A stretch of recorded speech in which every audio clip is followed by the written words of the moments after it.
അമ്മ മനസ്സിൻ്റെ പുതിയൊരു എപ്പിസോഡിലേക്ക് എല്ലാവർക്കും സ്വാഗതം. ചാനൽ ആദ്യമായി കാണുന്നവരാണെങ്കിൽ സബ്സ്ക്രൈബ് ചെയ്ത് കാണണേ. ഇന്നത്തെ എപ്പിസോഡ് ആരംഭിക്കുമ്പോൾ ആദ്യമായി കാണിക്കുന്നത് സന്ധ്യയാണ്. സന്ധ്യ അവളുടെ വീട്ടിൻ്റെ ടെറസിൻ്റെ മുകളിൽ നിന്ന് ഓരോന്നൊക്കെ ആലോചിച്ചിങ്ങനെ കരഞ്ഞുകൊണ്ടിരിക്കുകയാണ്. അവൾ ആലോചിക്കുന്നത് തലേന്ന് മേഘ തന്നോട് പറഞ്ഞ കാര്യങ്ങളാണ്. ആ കാര്യം സിദ്ധുവിനോട് പറഞ്ഞപ്പം സിദ്ധു അത് വേറെ ആരുമല്ല ചന്ദ്രികയാണ് എന്ന് പറയുന്നതും അവൾ ഓർക്കുന്നു. അതൊക്കെ ഓർത്തോർത്ത് അവൾ കരയുകയാണ്. അപ്പോൾ അങ്ങോട്ടേക്ക് വിക്രം കയറി വരികയാണ്. പെട്ടെന്ന് അവൾ കരയുന്നതായി കണ്ടു. നീ എന്താ ഇവിടെ നിന്ന് ചെയ്യുന്നത്? അവൾ അപ്പോഴും നിർത്താതെ കരഞ്ഞുകൊണ്ടിരുന്നു. അപ്പോൾ അവൻ, ഏയ് എന്താടി പറ്റിയത്? ഇതെന്താ കരഞ്ഞുകൊണ്ടിരിക്കുന്നേ? അത് ഒന്നുമില്ല ചേട്ടാ, പൊടി വീണതാ. എന്നാൽ ശരി, എൻഗേജ്മെൻറ്റിന് ഇൻവിറ്റേഷൻ സെലക്ട് ചെയ്യണം, വാ പോയി സെലക്ട് ചെയ്തിട്ട് വരാം. അപ്പോൾ അവനെ തടഞ്ഞുകൊണ്ടവൾ, വേണ്ട, ഈ എൻഗേജ്മെൻറ്റ് നടക്കില്ല. ഇത് കേട്ട് വിക്രം ഞെട്ടിപ്പോയി. ഏയ് നീ എന്താ പറഞ്ഞത്? എന്താന്ന്? അതെ ഏട്ടാ, ഈ എൻഗേജ്മെൻറ്റ് നടക്കില്ല. അപ്പോൾ അവനൽപ്പം ദേഷ്യത്തോടെ, അതാ ഞാൻ എന്താന്ന് ചോദിച്ചത്. അപ്പോൾ അവൾ തെല്ലൊന്ന് ആലോചിച്ച് അവനോട് പറഞ്ഞു, സിദ്ധു ഒരു പെൺകുട്ടിയെ സ്നേഹിക്കുന്നുണ്ട്. ഇത് കേട്ടതും പിന്നെയും വിക്രം ഞെട്ടി. ഒന്നും മനസ്സിലാകാതെ അവൻ പിന്നെയും ചോദിച്ചു, നീ ഒന്ന് തെളിച്ചു പറയ് സന്ധ്യ. സിദ്ധു ഒരുപാട് നാളായി ഒരു പെൺകുട്ടിയെ സ്നേഹിക്കുന്നുണ്ട്. അതുകൊണ്ട് എന്നെ വിവാഹം കഴിക്കാൻ പറ്റില്ലെന്ന് പറഞ്ഞു. അപ്പോൾ അവൻ പിന്നെയും ദേഷ്യം പിടിച്ച് ചോദിച്ചു, ഇതാരാ നിന്നോട് പറഞ്ഞത്? അദ്ദേഹം തന്നെയാണ് പറഞ്ഞത്. ഇത് നമ്മൾ വീട്ടിൽ ചെന്നപ്പോൾ തന്നെ പറയേണ്ടതായിരുന്നില്ലേ? എന്താ അപ്പോൾ പറയാത്തത്? അപ്പോൾ അവൾ പറഞ്ഞു, അതിനുള്ള അവസരം കിട്ടിയില്ല എന്ന് പറഞ്ഞു. വിക്രമിൻ്റെ ദേഷ്യം അരിച്ചു കയറി വന്നു. പക്ഷെ ഇപ്പോഴെങ്കിലും പറഞ്ഞല്ലോ, അത് തന്നെ നല്ലതെന്ന് കരുതിക്കോളൂ. എന്നിട്ട് വളരെ വിഷമത്തോടെ അവൾ തന്നെ പറഞ്ഞു, ഞാനാ മനസ്സിൽ ഒരുപാട് ആഗ്രഹങ്ങൾ വളർത്തിയത്. എന്നാലും സാരമില്ല, അതിൽ നിന്ന് എനിക്ക് പുറത്തു കടക്കാൻ കഴിയുമെന്ന് എനിക്ക് നല്ല വിശ്വാസമുണ്ട്. എന്നിട്ട് കരഞ്ഞുകൊണ്ട് പറഞ്ഞു, സിദ്ധാർത്ഥ് വളരെ നല്ല ആളാ. അദ്ദേഹം പ്രപ്പോസ് ചെയ്തിട്ടും ആ പെൺകുട്ടി അദ്ദേഹത്തെ സ്വീകരിച്ചില്ല എന്ന്. എന്നാലും ആ പെൺകുട്ടിക്ക് വേണ്ടി അവസാനം വരെ കാത്തിരിക്കും. വിവാഹം കഴിക്കില്ലെന്നാണ് പറയുന്നത്. ഇങ്ങനെ ആത്മാർത്ഥമായി സ്നേഹിക്കുന്നവർ വളരെ കുറച്ചേ ഉണ്ടാവൂ. ശരിക്കും അദ്ദേഹത്തെ വിവാഹം കഴിക്കാൻ പോകുന്നവൾ ഭാഗ്യം ചെയ്തവളാണ്.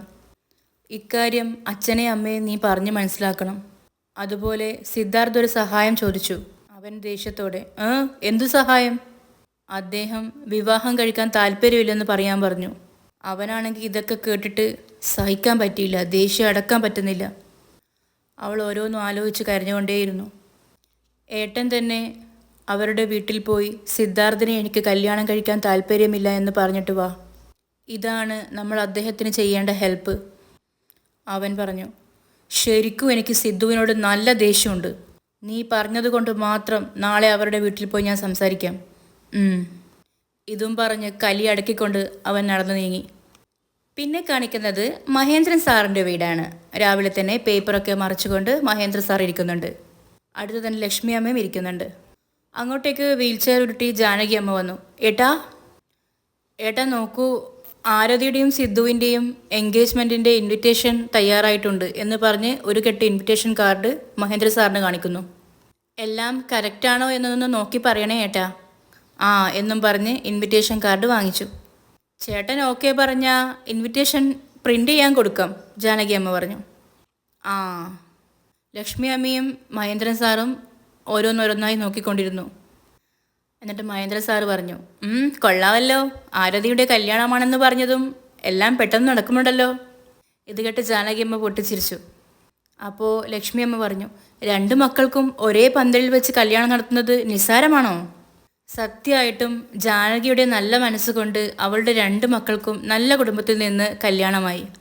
ഇത് കേട്ട് ജാനകി അഭിമാനത്തോടെ പുഞ്ചിരിച്ചു. ആരതി ശരിക്കും ഭാഗ്യമുള്ളവളാ. അവൾ കോടീശ്വരൻ്റെ വീട്ടിലേക്കാണ് മരുമകളായി പോകുന്നത്.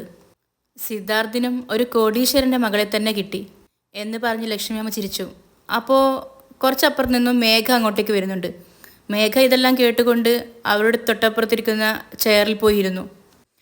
ഇങ്ങ് തന്നെ എന്നും പറഞ്ഞ് ലക്ഷ്മി അമ്മ ഓരോ കാർഡും വാങ്ങി ഓരോന്നിൻ്റെയും ഭംഗി ആസ്വദിച്ചു. ഇതെല്ലാം കണ്ടുകൊണ്ട് അസൂയ മൂത്ത് കസേരയിലിരുന്ന മേഘ മനസ്സിൽ ചിന്തിച്ചു. ഈ വിവാഹം നടക്കുമെന്നാണ് നിങ്ങളൊക്കെ വിചാരിക്കുന്നത്. പക്ഷെ അത് ഒരിക്കലും നടക്കില്ല. എനിക്ക് കിട്ടാത്ത സിദ്ധാർത്ഥിനെ മറ്റാർക്കും കിട്ടാൻ ഞാൻ അനുവദിക്കില്ല. സിദ്ധുവിന് വിവാഹം എന്നൊന്നുണ്ടെങ്കിൽ അത് ഞാനുമായിട്ട് മാത്രമായിരിക്കും. അങ്ങനെയൊക്കെ ആലോചിച്ച് അവൾ വെറുപ്പോടെ അവരെയൊക്കെ നോക്കിക്കൊണ്ടിരുന്നു. കുറച്ചു കഴിഞ്ഞപ്പോൾ അങ്ങോട്ടേക്ക് വാതിൽപ്പടിയിൽ വിക്രമിനെ കണ്ടു. അവൻ മനസ്സില്ലാ മനസ്സോടെ അവിടെ തന്നെ നിന്നു. അപ്പോൾ കാർഡുകൾ മറിക്കുന്നതിനിടയിൽ മഹേന്ദ്രൻ സാറ് വാതിൽക്കൽ നിൽക്കുന്ന വിക്രമിനെ ശ്രദ്ധിച്ചു. ആഹാ, ഇതേ നോക്ക്, നമ്മൾ പറഞ്ഞപ്പോൾ തന്നെ വിക്രമിങ് എത്തി. അപ്പോൾ എല്ലാവരും അങ്ങോട്ടേക്ക് നോക്കി. മഹേന്ദ്രൻ സാറും ലക്ഷ്മി അവിടെ നിന്ന് എണീറ്റ് നേരെ വിക്രമിൻ്റെ അടുത്തേക്ക് പോയി. മഹേന്ദ്ര സാറ്, വരൂ വിക്രം, വരൂ, അകത്തേക്കിരിക്കൂ. അവൻ മനസ്സില്ലാ മനസ്സോടെ അകത്ത് കയറി. സോഫ കാണിച്ച് മഹേന്ദ്ര സാറ് പറഞ്ഞു, വാ വരൂ, ഇരിക്കൂ. അപ്പോൾ വിക്രം, സാരമില്ല, ഞാൻ ഇവിടെ നിന്നോളാം. ഞാൻ നിങ്ങളോടൊക്കെ ഒരു പ്രധാന കാര്യം പറയാൻ വന്നിട്ട് പോകാനാണ് വന്നത്. എന്ത് സംസാരിക്കാനാണെങ്കിലും ഇരുന്ന് സംസാരിക്കാം, വരൂ, ഇരിക്കൂ, വരൂ. അപ്പോൾ ലക്ഷ്മി അമ്മയും പറഞ്ഞു, വരൂ മോനെ, ഇരിക്കൂ. എന്നിട്ട് വിക്രമിനോട് ലക്ഷ്മി അമ്മ ചോദിച്ചു, മോന് കുടിക്കാൻ എന്താ വേണ്ടത്? ടീ വേണോ, കോഫി വേണോ? എനിക്കൊന്നും വേണ്ട. അപ്പോൾ മഹേന്ദ്ര സാർ പറഞ്ഞു, നിശ്ചയത്തിനുള്ള ഇൻവിറ്റേഷൻ അടിക്കാൻ പോവുകയാണ്. ഞങ്ങൾ ഒന്നിച്ചിരുന്ന് പ്രൂഫ് നോക്കുമായിരുന്നു. നിങ്ങളെ എൻഗേജ്മെൻറ്റിൻ്റെ ഇൻവിറ്റേഷനൊക്കെ അടിക്കാൻ കൊടുത്തോ? അപ്പോൾ വിക്രം മനസ്സില്ല മനസ്സോടെ, ഇല്ല. എന്നാൽ വേഗം കൊടുക്കൂ, നിശ്ചയത്തിന് ഇനി അധിക ദിവസം ഇല്ലല്ലോ. അവൻ പെട്ടെന്ന് പറഞ്ഞു, ഈ കല്യാണം നടന്നാലല്ലേ ഇൻവിറ്റേഷൻ അടിക്കേണ്ട ആവശ്യമുള്ളൂ. ഇത് കേട്ട് എല്ലാവരും ഒന്ന് ഞെട്ടി. മേഘയുടെ മുഖത്ത് മാത്രം നല്ല വിജയത്തിൻ്റെ പുഞ്ചിരി വിടർന്നു. അപ്പോൾ മഹേന്ദ്ര സാർ ചോദിച്ചു, എന്താ മോനെ ഈ പറയുന്നേ? അപ്പോൾ അവൻ പിന്നെയും തുടർന്നു, ഞാൻ കാര്യമാണ് പറഞ്ഞത്, ഈ നിശ്ചയം ഒരിക്കലും നടക്കാൻ പോകുന്നില്ല. അപ്പോൾ ജാനകിയമ്മ ചോദിച്ചു, എന്താ വിക്രം ഈ പറയുന്നേ? ഈ നിശ്ചയം നടക്കാൻ പോകുന്നില്ലെന്നോ? ആ അതെ, ഇത് നടക്കില്ല. അപ്പോൾ മഹേന്ദ്ര സാർ ചോദിച്ചു, എന്താ നടക്കാത്തത്? ഞാൻ ഈ കല്യാണത്തിന് സമ്മതിച്ചത് എൻ്റെ അനിയത്തിക്ക് വേണ്ടിയിട്ടാണ്. അത് പറഞ്ഞുകൊണ്ടിരിക്കുന്നിടയിൽ മുറ്റത്തേക്ക് ചന്ദ്രിക വന്നു. അവളും വാതിൽക്കൽ നിന്ന് അത് കേട്ടു. വിക്രം പിന്നെയും പറഞ്ഞു, അവൾക്ക് സിദ്ധാർത്ഥിനെ വലിയ ഇഷ്ടമാണ്. പക്ഷേ അവൾ തന്നെ ഇപ്പോൾ പറയുന്നു ഈ കല്യാണത്തിന് താല്പര്യമില്ലെന്ന്. ജാനകി അമ്മയൊക്കെ അന്തം വിട്ട് നിൽക്കുകയാണ്. പക്ഷേ ഒരാളുടെ മുഖത്ത് മാത്രം നല്ല പുഞ്ചിരി കാണാം, മേഘയുടെ. വിക്രം പിന്നെയും തുടർന്നു, അതുകൊണ്ട് എനിക്ക് ആരതിയെ കല്യാണം കഴിക്കാൻ പറ്റില്ല. ഇത് കേട്ട് ജാനകി അമ്മയുടെ കണ്ണ് നിറഞ്ഞു. വാതിക്കൽ നിൽക്കുന്ന ചന്ദ്രികയും ഞെട്ടിപ്പോയി. ദയവ് ഇത് എല്ലാവരും എന്നോട് ക്ഷമിക്കണം. അപ്പോൾ വാക്കുകൾ ഇടറിക്കൊണ്ട് ജാനകി അമ്മ ചോദിച്ചു, എന്താ മോനെ, നിശ്ചയത്തിനുള്ള ഇൻവിറ്റേഷനൊക്കെ അടിക്കാൻ തുടങ്ങി, എന്നിട്ട് നിങ്ങളുടെ ഇഷ്ടത്തിന് പെട്ടെന്ന് ഈ വിവാഹം നടക്കില്ലെന്ന് പറയുന്നു. അപ്പോൾ വിക്രം പറഞ്ഞു, എൻ്റെ അനിയത്തിയുടെ തീരുമാനമാണ് എൻ്റെയും തീരുമാനം. മേഘയ്ക്കാണെങ്കിൽ കാര്യങ്ങൾ സക്സസ് ആയതിൻ്റെ ഒരു പുഞ്ചിരിയുണ്ടായി മുഖത്ത്. അവൾക്ക് ഈ കല്യാണത്തിന് താല്പര്യമില്ല എന്ന് പറയുക. ഇതൊക്കെ കേട്ട് ജാനകിയമ്മ കരച്ചിലിൻ്റെ വക്കിലെത്തി. എന്നിട്ട് ജാനകിയമ്മ വിക്രമിനോട് ചോദിച്ചു, അത് ശരി മോനെ, പക്ഷേ ഇഷ്ടമില്ലെങ്കിൽ അതിൻ്റെ കാരണം എന്താണെന്ന് പറയ്. കാരണമൊന്നും എന്നോട് ചോദിക്കരുത്, എൻ്റെ അനിയത്തിക്ക് ഇഷ്ടമല്ല, അത്ര തന്നെ. ഈ വിവാഹം നടക്കില്ല. അതിനായിട്ട് നിങ്ങളിപ്പോൾ ഒരു ഒരുക്കവും നടത്തുകയും വേണ്ട. ജാനകി അമ്മ മഹേന്ദ്ര സാറെ നോക്കി കരഞ്ഞു.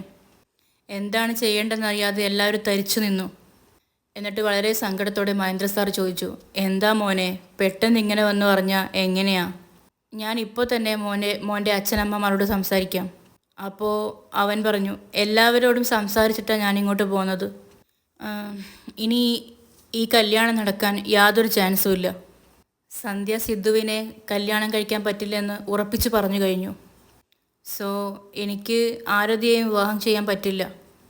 എല്ലാവർക്കും വിഷമം വന്ന് കണ്ണ് നിറഞ്ഞു. മേഘ മാത്രം ഇതൊക്കെ കേട്ട് ആസ്വദിച്ചു കൊണ്ടിരുന്നു. അപ്പോൾ വിക്രം പിന്നെയും പറഞ്ഞു, ഈ കാര്യം ആരതിയോടും ഒന്ന് പറഞ്ഞേക്കണം. എന്നിട്ട് അവൻ എഴുന്നേറ്റ് കൊണ്ട് പറഞ്ഞു, ഞങ്ങളുടെ തീരുമാനം നിങ്ങളെ ബുദ്ധിമുട്ടിച്ചെങ്കിൽ ഞാൻ വീണ്ടും നിങ്ങളോടെല്ലാവരോടും ക്ഷമ ചോദിക്കുന്നു. അതും പറഞ്ഞ് അവൻ പോവാനൊരുങ്ങി. അപ്പോൾ കരഞ്ഞുകൊണ്ട് ജാനകി അമ്മ മഹേന്ദ്ര സാറിനോട് ചോദിച്ചു, എന്താ ഏട്ടാ വിക്രം ഇങ്ങനെയൊക്കെ പറഞ്ഞിട്ട് പോകുന്നത്? എന്തുകൊണ്ടാണ് സന്ധ്യ സിദ്ധാർത്ഥിനെ വിവാഹം കഴിക്കാൻ സാധിക്കില്ലെന്ന് പറയുന്നത്? എനിക്കൊന്നും മനസ്സിലാവുന്നില്ല ചേട്ടാ. അപ്പോൾ മേഘ ഇത് കേട്ട് അലസമായിട്ട് ഒന്ന് സങ്കടം അഭിനയിച്ചു. അപ്പോൾ മഹേന്ദ്ര സാറ് പറഞ്ഞു, അതാ ജാനകി എനിക്ക് മനസ്സിലാവാത്തത്. സിദ്ധാർത്ഥിന് എന്താ ഒരു കുറവ്? എന്തുകൊണ്ടാണ് സന്ധ്യ അവനെ വിവാഹം കഴിക്കലെന്ന് പറയുന്നത്? ഇത് കേട്ട് ലക്ഷ്മി അമ്മ പറഞ്ഞു, ഇക്കാലത്തെ പെൺകുട്ടികളെ വിശ്വസിക്കാനേ പറ്റില്ല. ആ പെൺകുട്ടിക്ക് വേണമെങ്കിൽ വേറെ ബന്ധം ഉണ്ടാവുമായിരിക്കും. അത് ബ്രേക്കപ്പ് ആയപ്പോൾ ഇങ്ങനെ പറയുമായിരിക്കും. ആ ദേഷ്യത്തിൽ സിദ്ധാർത്ഥിനെ കല്യാണം കഴിക്കാൻ ഇഷ്ടമാണെന്ന് പറഞ്ഞിട്ടുണ്ടാവും. ഇപ്പോൾ വീണ്ടും അവർ തമ്മിൽ മിണ്ടിക്കാണും. അതുകൊണ്ട് സിദ്ധുവിനെ വിവാഹം കഴിക്കാൻ പറ്റില്ലെന്ന് പറഞ്ഞതാണെങ്കിലോ?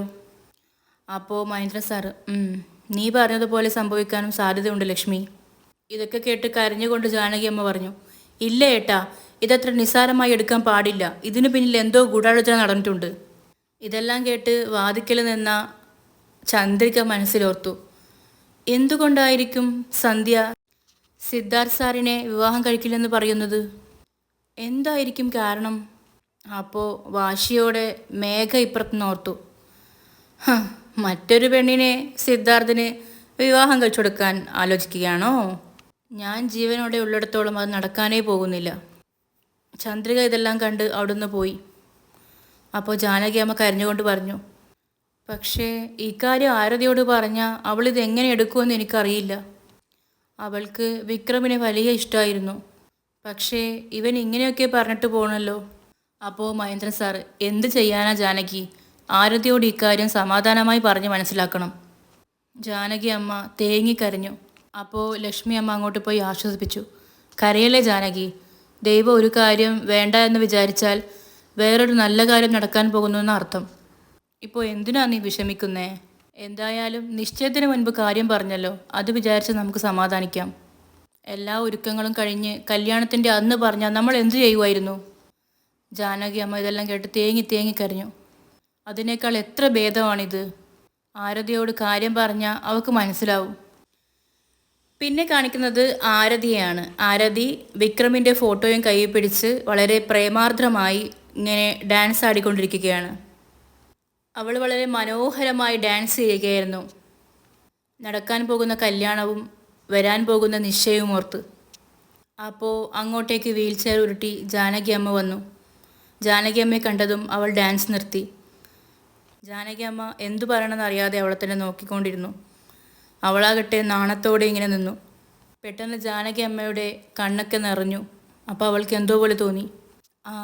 അമ്മേ, എന്താ അമ്മ ഇങ്ങനെ വിഷമിച്ചിരിക്കുന്നേ? അയ്യോ അമ്മേ, എന്തു പറ്റി? എന്തെങ്കിലും പ്രശ്നമുണ്ടോ? ജാനകി അമ്മ നിർത്താതെ കരഞ്ഞുകൊണ്ടിരുന്നു. പക്ഷേ ഇതൊക്കെ കണ്ട് ആരതി ചോദിച്ചു, അയ്യോ അമ്മേ, എന്താ പറ്റിയെന്ന് പറയൂ, എന്നാലും മനസ്സിലാവൂ. അപ്പോൾ ജാനകി അമ്മ കരഞ്ഞുകൊണ്ട് പറഞ്ഞു, വിക്രം രാവിലെ വീട്ടിൽ വന്നിരുന്നു ആരതി. അപ്പോൾ ആരതി തെല്ല് നാണത്തോടെയും സന്തോഷത്തോടെയും, വിക്രം വന്നിരുന്നോ? എന്നിട്ടോ? അത് പിന്നെ. അപ്പോൾ ആരതിയാണെങ്കിൽ ക്ഷമയില്ലാതെ, അയ്യോ എന്താണെങ്കിലും ഒന്ന് വേഗം ഒന്ന് പറയാമേ. മടിച്ചുകൊണ്ട് ജാനകി അമ്മ പറഞ്ഞു, വിക്രമിന് ഈ വിവാഹത്തിൽ താല്പര്യമില്ലെന്ന് ആരതി. ഇത് കേട്ടതും ആരതി അന്തം വിട്ടുപോയി. അവൾ കരഞ്ഞുകൊണ്ട് ചോദിച്ചു, എന്താ അമ്മ ഈ പറയുന്നേ? അതേ ആരതി, സന്ധ്യക്ക് സിദ്ധാർത്ഥിനെ വിവാഹം കഴിക്കാൻ താല്പര്യമില്ലെന്ന്. അതുകൊണ്ട് വിക്രമും നിന്നെ വിവാഹം കഴിക്കാൻ പറ്റില്ലെന്ന് പറഞ്ഞിട്ട് ഇവിടുന്ന് പോയി. അപ്പോൾ കരഞ്ഞുകൊണ്ട് ആരതി ചോദിച്ചു, അമ്മ പറയുന്നത് സത്യമാണോ? അതേ ആരതി, ഞങ്ങളും വിക്രമിനോട് ഒരുപാട് തവണ പറഞ്ഞു നോക്കി, പക്ഷെ അവൻ കേൾക്കുന്ന ലക്ഷണമേ ഇല്ല. അപ്പോൾ കരഞ്ഞുകൊണ്ട് ആരതി ചോദിച്ചു, സന്ധ്യയ്ക്ക് എന്തുകൊണ്ടാ സിദ്ധുവിനെ ഇഷ്ടപ്പെടാത്തേ? അതാ മോളെ എനിക്കും മനസ്സിലാവാത്തേ. പെട്ടെന്ന് സിദ്ധാർത്ഥിനെ അവൾ വിവാഹം കഴിക്കാൻ പറ്റില്ലെന്ന് പറഞ്ഞു. അതുകൊണ്ട് വിക്രമും ഈ വിവാഹം വേണ്ടെന്ന് വെച്ചിട്ട് പോയി. ആരതി കരച്ചിലടക്കാൻ പാടുപെട്ടു. കരയാതിരിക്കും മോളെ, വിക്രമിനേക്കാൾ നല്ലൊരു പയ്യനെ ഞാൻ നിനക്ക് കണ്ടുപിടിച്ചു തരാം. അവൾ ഏങ്ങി കരഞ്ഞുകൊണ്ടിരുന്നു. അവളുടെ കയ്യിൽ നിന്ന് വിക്രമിൻ്റെ ഫോട്ടോ താഴെ വീണു. അവൾ ഓടിപ്പോയി. ഇതെല്ലാം കണ്ട് ജാനകി അമ്മയ്ക്ക് സഹിക്കാൻ പറ്റിയില്ല. തറയിൽ വീണ് കിടക്കുന്ന വിക്രമിൻ്റെ ഫോട്ടോയിൽ ഇന്നത്തെ എപ്പിസോഡ് അവസാനിച്ചു. അടുത്ത ഭാഗം കുറിച്ച് പറയാം. അമ്പലനടയിൽ വെച്ച് ചന്ദ്രിക സന്ധ്യയോട് ചോദിക്കുന്നു, സന്ധ്യക്ക് ഈ വിവാഹം വളരെ ഇഷ്ടമായത് കൊണ്ടല്ലേ സിദ്ധു സാറിനെ വിവാഹം കഴിക്കാൻ ഇൻട്രസ്റ്റ് കാണിച്ചത്? സന്ധ്യ സിദ്ധു സാറിനെ വേണ്ടെന്ന് വെച്ച് വിവാഹം വേണ്ടെന്നൊക്കെ പറഞ്ഞല്ലോ, അത് എന്തെങ്കിലും കാര്യമുണ്ടോ? അപ്പോൾ സന്ധ്യ ചന്ദ്രികയോട്, നിങ്ങൾ തന്നെയാ സിദ്ധാർത്ഥിനെ പോലെ ഒരാൾ നിങ്ങളെ വിവാഹം കഴിക്കാൻ ആഗ്രഹിക്കുന്നുവെങ്കിൽ നിങ്ങൾ ശരിക്കും ഭാഗ്യം ചെയ്ത ആളാണ്. അപ്പോൾ ചന്ദ്രിക ഞെട്ടുന്നു. അങ്ങോട്ടേക്ക് ജാനകി അമ്മ വീൽ ചെയറിൽ വരുന്നു. അവർ രണ്ടുപേരും അറിയാതെ ജാനകി അമ്മ ഇതൊക്കെ കാണുന്നു. അപ്പോൾ സന്ധ്യ പറയുന്നു, എനിക്ക് ഇൻവിറ്റേഷൻ അയക്കണം. Wish you all the best. അപ്പോൾ ഇവിടെ വെച്ച് അവസാനിക്കുകയാണ്. പുതിയ നല്ലൊരു എപ്പിസോഡുമായി ഞാൻ വരും വരേക്കും. Okay, by.